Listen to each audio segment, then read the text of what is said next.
Chapitre 17, lisons les deux premiers versets parce que c'est la première phrase. Après avoir ainsi parlé, Jésus leva les yeux au ciel et dit, « Père, l'heure est venue. Glorifie ton Fils afin que ton Fils te glorifie selon que tu lui as donné pouvoir sur toute chair, afin qu'il accorde la vie éternelle à tous ceux que tu lui as donnés. » Voici donc la parole de Dieu. Alors, si on voulait analyser ce début de sa prière, on voit que sa requête principale, c'est qu'il puisse, en tant que fils, glorifier son Père. Vous voyez ça? Il dit, glorifie ton Fils, oui, mais afin que ton Fils te glorifie. Et nous reviendrons une autre fois là-dessus. Les requêtes secondaires sont nécessaires pour cela, afin que le Fils puisse glorifier le Père. Il dit, glorifie ton Fils, selon que tu lui as donné pouvoir sur toute chair, afin qu'il accorde la vie éternelle à tous ceux que tu lui as donnés. Donc, Dieu doit agir dans la vie de son Fils, afin que son Fils puisse agir dans la vie de ceux que le Père lui a donnés en leur donnant la vie éternelle, et c'est ainsi que le Père sera glorifié. Mais ce soir, on va se borner à voir l'occasion de la prière. Pourquoi il prie maintenant? Qu'est-ce qu'il dit tout au début? Il dit, Père, quoi? L'heure est venue. C'est une expression de l'occasion qui donne naissance à cette prière. Alors, si vous cherchez dans la Bible, vous allez trouver plusieurs prières qui commencent par une référence à l'heure ou au temps dans lequel la personne qui prie se trouve, ou même des prières qui sont motivées par l'heure même dans laquelle la personne se trouve qui est en train de prier. Peut-être un des plus connus, c'est en Daniel, chapitre 9, je vous le mets ici devant vous. Il dit, la première année de son règne, moi, Daniel, je vis par les livres qu'il devait s'écouler 70 ans pour les ruines de Jérusalem, d'après le nombre des années dont l'Éternel avait parlé à Jérémie, le prophète. Donc, il est en train de lire la prophétie de Jérémie. On peut nous-mêmes trouver, où c'est marqué dans la prophétie de Jérémie, que ça va durer 70 ans. Il fait des calculs, il connaît son âge, il sait depuis quand il est lui-même à Babylone, et il réalise que la fin de ces années arrive. Et au lieu de dire, bon, Dieu est souverain, il va faire ce qu'il a promis, non, en fait, la souveraineté de Dieu, les promesses de Dieu le poussent à prier. Donc il dit, j'ai tourné ma face vers le Seigneur Dieu afin de recourir à la prière et aux supplications, jeûnant et en prenant le sac et la cendre. Le psaume 102, verset 14 dit, tu te lèveras, tu auras pitié de Sion, car le temps d'avoir pitié d'elle, le temps fixé est à son terme. Alors, est-ce que vous vous rappelez du titre qu'on a donné à toute cette série sur Jean 17? Je vais vous la donner, si vous ne l'avez pas. C'est le cœur sacré de Jésus ouvert dans sa prière. Donc, notre but, c'est de pouvoir regarder un peu dans le cœur de Jésus, parce que c'est en priant qu'il se révèle aussi à nous, et de mieux connaître la pensée de notre Seigneur. Et j'aimerais faire remarquer, pour notre méditation, je pense qu'il y a une application après personnelle, vous allez le voir, mais que nous assistons ici en Jean 17 à une prière que Jésus n'aurait jamais priée avant cette heure. Du moins, pas comme une demande à son Père de mettre immédiatement en œuvre la réponse. Pour expliquer, imaginez Jésus à 12 ans. en train de prier cela. Père, l'heure est venue. Glorifie ton Fils. Il n'aurait pas pu le faire. Ça aurait été même blasphématoire. Pensez aux tentations de Satan envers Jésus. Il a essayé de pousser Jésus à recevoir la gloire de toutes les nations de la terre sans passer par la croix. Ou pensez à ce que Jésus a dit à Pierre lorsqu'il propose à son maître d'éviter l'heure de la souffrance. Qu'est-ce qu'il dit? Il dit, arrière de moi, Satan. Donc notre Seigneur a vécu sa vie avec la conscience aiguë que les heures de sa vie étaient prédéterminées par son Père et qu'il devait accepter chacune d'entre elles en son temps. Et pensons à cela, le Fils de Dieu, le Fils éternel de Dieu qui a connu l'éternité, si j'ose dire, pendant toute l'éternité. Il est éternel et il se soumet à l'autorité du temps. Il vient comme un bébé. Il se soumet à la croissance jour par jour. Combien de temps le temps a-t-il semblé long à celui qui avait toujours existé en dehors du temps? Pour qui un jour était comme 1000 ans. Un jour comme 1000 ans. Et il est soumis maintenant au temps. Et pourtant, il attend patiemment l'heure fixée par son Père. Donc, on va dire deux choses principales ce soir. D'abord, le Père a fixé chaque heure du parcours du Christ. Et il en est de même pour chaque instant de nos vies. Le Père a fixé chaque heure du parcours de Christ. On le sait par rapport à sa naissance. Le moment est venu pour Christ d'entrer dans le monde. Ce moment a été choisi par qui? Par Dieu. Pourquoi Jésus n'est-il pas venu 100 ans avant ou 200 ans plus tard? Eh bien, Galates, chapitre 4, verset 4, dit que lorsque les temps ont été accomplis, Dieu a envoyé son Fils. Ça, c'est Galates 4, 4. Et l'autre passage, c'est Romains 5, 6. Vous le connaissez aussi peut-être, car lorsque nous étions encore sans force, Christ, au temps marqué, est mort pour des impies. Ça, c'est sa naissance, mais aussi sa mort. Et ce que je veux souligner ici, c'était que Jésus était pleinement conscient que ses heures étaient sous le contrôle du Père, et sa prière est même gouvernée par cette conscience. Il prie sous cette conscience que c'est l'heure, c'est maintenant l'heure. Alors, reculez dans vos Bibles à Jean 12. Est-ce que quelqu'un peut nous lire Jean 12 peut-être juste on va faire comme ça pour aller plus vite. David, tu veux lire Jean 12, 23? Et puis, Sarah, est-ce que tu veux lire Jean 13, verset 1? Selvam, Luc 22, 14.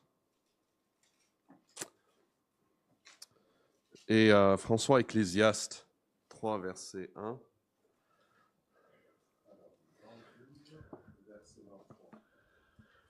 Jésus leur répondit, l'heure est venue où le Fils de l'homme doit être glorifié. Voilà, donc Jésus ici parle à qui? Voilà, Jésus leur répondit, il parle à ses disciples, mais qu'est-ce qu'il dit? Exactement la même chose qu'il va dire dans sa prière. L'heure est venue où le Fils de l'homme doit être glorifié. Vous voyez, la souveraineté de Dieu sur sa vie ne lui fait pas croiser les bras, le pousse après à prier. Et nous pouvons donc dire, quelqu'un qui apprécie, qui comprend la souveraineté de Dieu est quelqu'un qui est poussé à la prière. Alors, Jean 13, verset 1. Avant la fête de Pâques, Jésus, sachant que son heure était venue de passer de ce monde au Père, et ayant aimé les siens qui étaient dans le monde, mit le comble à son amour pour eux. Voilà.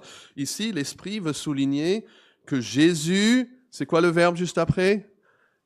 Sachant, il savait, était pleinement conscient que son heure était venue de passer de ce monde au Père. Et puis, en parlant de la table du Seigneur, Luc 22, 14. L'heure étant venue, il s'est mis à table et les apôtres avec lui. Voilà. Vous voyez, encore cette idée, l'heure, le même mot que Jésus va utiliser plus tard. L'heure étant venue. Jésus se soumet au timing, au calendrier de son Père. Et c'est la même chose pour nous. Ecclésiaste 3, on va lire. Et puis, Viviane, tu peux lire après le psaume 139, verset 16. 139, verset 16. Ecclésiaste 3, 1 d'abord. Il y a un temps pour tout, un temps pour toutes choses sous les cieux. Voilà. C'est suffisant. Ça continue un temps, il donne toute une liste de choses. Mais il y a un temps pour tout, qui veut dire que tout a son temps. Bon. Dieu n'a pas seulement prévu certaines choses, il les a prévues dans un cadre chronologique dans nos vies. Et puis, le psaume 139, verset 16. Je n'étais qu'une masse informe, tes yeux me voyaient. Et sur ton livre étaient tous inscrits les jours qui m'étaient destinés, avant qu'aucun d'eux n'existe. Voilà, c'est extrêmement fort. Hein?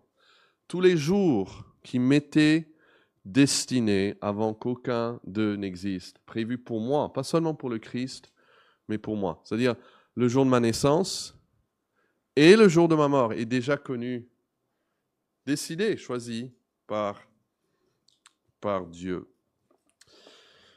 Je vous donne quelques références de plus. Acte 17, 26, il dit, il est en train de prêcher, il dit, il a fait que tous les hommes sortis d'un seul sang habitent sur toute la surface de la terre, ayant déterminé la durée des temps. Daniel 2, 21, en parlant de Dieu, c'est lui qui change les temps et les circonstances. Job 14, verset 5, si ces jours sont fixés, si tu as compté ces mois, si tu en as marqué le terme qu'il ne saurait franchir, voilà, il parle de Dieu, hein, il a marqué un terme, il ne pourra pas franchir ce terme, même avec les meilleurs médecins du monde. Il ne pourra pas aller et vivre un jour de plus. J'ai lu une fois un article dans le Figaro de ces personnes qui étaient dans leur quarantaine et convaincus qu'ils avaient raté leur vie. C'est comme ça, je crois, le titre. Convaincus qu'ils avaient raté leur vie. Ils se sont dit, mais c'est trop tard, je ne peux pas revenir, refaire mes études, refaire l'université ou des diplômes. J'aurais dû choisir un autre métier, peut-être une autre femme ou un autre mari, ou j'aurais dû vivre ailleurs. Il y a les gens qui deviennent très, très amers du passage du temps et des choses qui ont manqué, qui ont raté, et ils ont ce sens qu'ils méritaient mieux que ça. Mais nous savons que toute chose, et ceci inclut le temps qui passe, toute chose concourt au bien de ceux qui aiment Dieu, de ceux qui sont appelés selon son dessein. Et donc, nous pouvons nous remettre à Dieu même concernant notre temps et le temps qui passe.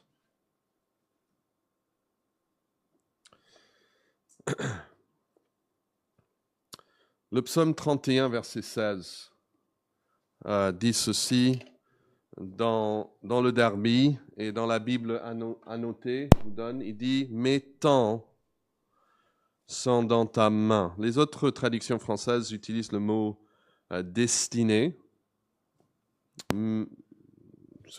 C'est ça l'idée, hein, mes destinées. Mais littéralement, le mot c'est « mes temps ». Et j'aime bien ce que Jean Calvin dit de ce verset. Il dit David, il parle de ce verset, David, face au chamboulement qui affecte la vie humaine, trouve son refuge dans la doctrine que nos temps sont dans la main de Dieu. Il aurait pu mettre le cours ou le temps au singulier de sa vie, au singulier. Mais il a préféré utiliser le pluriel, mettant pour indiquer que si la condition humaine est instable et qu'elle peut changer du jour au lendemain, ou même plus souvent, on regarde en arrière et ce n'est pas juste un temps, c'est nos temps. Il y avait des temps heureux, des temps tristes, il y avait des temps de faiblesse et des temps de force, des temps de santé et des temps de maladie. Vraiment, c'est tout un ensemble de temps très, très variés. Il dit, quoi qu'il advienne, tout est gouverné par Dieu. Avons-nous cette confiance? C'est cette confiance qu'avait Jésus lorsqu'il commence à prier son Père. Et c'est cette confiance qui va nous aider lorsque nous allons à Dieu dans la prière. Donc, la deuxième chose que nous voulons voir, c'est que le Christ prie dans une posture d'acceptation pleine et entière de chaque heure que le Père a préparée pour lui. Et nous devons faire de même. Quand vous lisez les psaumes, parfois les psalmistes disent « Seigneur, jusqu'à quand? Jusqu'à quand tarderas-tu de venir ?» Et c'est pas forcément mauvais de pouvoir vraiment donner son cœur, ouvrir son cœur au Seigneur et de lui partager tous nos sentiments, tous nos soucis. Et on a parfois ce sentiment que le Seigneur, que Dieu, il attend trop longtemps pour nous répondre. Mais nous voyons la patience de Jésus. Il est patient avec les temps que son Père a prévus pour lui. Et on peut voir ça dans plusieurs versets. Je vous donne les références ici. Luc 2, 49 à 51, est un passage frappant. Jésus ici est un préado et il dit à ses parents, « Pourquoi me cherchiez-vous? Ne saviez-vous pas qu'il faut que je m'occupe des affaires de mon Père ?» Mais ils ne comprirent pas ce qu'il leur disait. Et notez maintenant verset 51. « Puis il descendit avec eux pour aller à Nazareth, et il leur était soumis. » Un adolescent soumis à des parents qui ne le comprenaient pas. Parfois les jeunes disent, mais mes parents, ils ne me comprennent pas. Ben, Jésus pouvait dire ça. Et il est soumis. Et qu'est-ce qu'il fait? Il reste soumis. Il y a même l'Église catholique qui a ses traditions avec certains miracles. Même les musulmans me disent parfois, oui, Jésus fait des miracles, même en tant qu'enfant. Mais en réalité, non. Jésus est là. Il est connu comme le fils du charpentier. Il est connu comme le Nazaréen. Parce que c'est ce qu'il était. Il n'était pas plus. Et patiemment, jour après jour, il a 20 ans, il a 25 ans, il a 26 ans, il a 27 ans, il a 28 ans, il a 29 ans. Et il est là encore et rien ne bouge dans sa vie. Et puis regardez Jean 2, verset 1. Il arrive maintenant le temps où les parents sont prêts à l'encourager à sortir et à commencer sa carrière. Et ça se fait encore de nos jours. Parfois, les enfants restent trop longtemps et les parents sont là pour les encourager. Et là, on est en Jean 2 maintenant. 3 jours après, il y a eu des noces à Cana en Galilée. La mère de Jésus était là et Jésus fut aussi invité aux noces avec ses disciples. Et le vin ayant manqué, la mère de Jésus lui dit, « Ils n'ont pas de vin. » Et Jésus lui répondit, « Femme, qu'y a-t-il entre moi et toi ?» Et on retrouve ce mot que Jésus va utiliser dans sa prière en Jean 17. Mais ici, il va dire, « Mon heure n'est pas encore venue. » Jean 17, il dira quoi? L'heure est venue. Mais là, Il dit, mon heure n'est pas encore venue. Il y avait un temps précis, fixé, pour que le Christ accomplisse sa mission de prophète, qui réalise ses miracles,